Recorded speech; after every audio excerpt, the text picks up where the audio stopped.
పూర్వం 100 ఏళ్ల కరువు ఒకేసారి సంభవించినప్పుడు ప్రజలు అనేక కష్టాలు అనుభవించారట.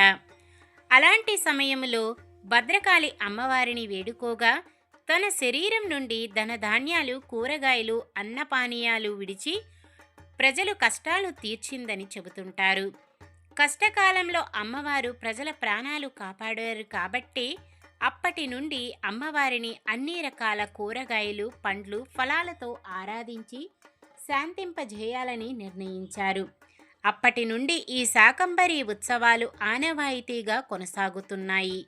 క్రమం తప్పకుండా శాకంబరి ఉత్సవాలు నిర్వహించడం వల్ల అతివృష్టి, అనావృష్టి ప్రజలు దరిచేరవని ఈ శాకంబరి ఉత్సవాలు నిర్ణయించారు.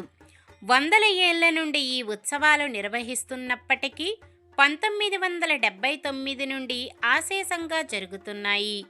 వరంగల్లోని భద్రకాళి దేవాలయంలో శాకంబరి ఉత్సవాలు ప్రారంభమైన అనంతరం విజయవాడలోని కనకదుర్గ అమ్మవారికి శాకంబరి ఉత్సవాలు నిర్వహిస్తారు. ఆషాఢ శుద్ధ పాఠ్యమి రోజు ప్రారంభమై పౌర్ణమి రోజుతో ముగుస్తాయి. పక్షం రోజులు 15 అవతారాలలో అమ్మవారు అనుగ్రహం కలుగుతుంది.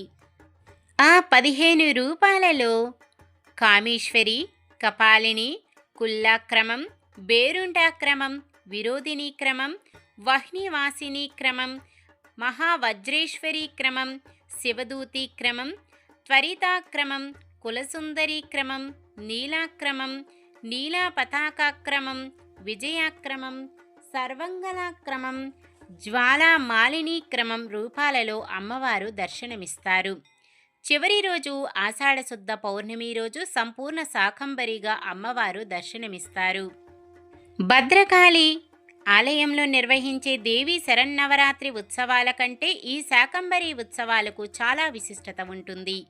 కేవలం సేంద్రియ ఎరువులతో పండించిన కూరగాయలు, ఆకుకూరలను మాత్రమే అమ్మవారికి నైవేద్యంగా సమర్పిస్తారు. ఈ ఉత్సవాలకు చాలా ప్రసిద్ధి ఉండడం వల్ల భక్తులు అమ్మవారిని దర్శించుకొని పరవశించిపోతుంటారు. కన్నుల పండుగగా జరిగే ఈ ఉత్సవాలను కనులారా తిలకిస్తున్న ప్రజలు పులకించిపోతున్నారు.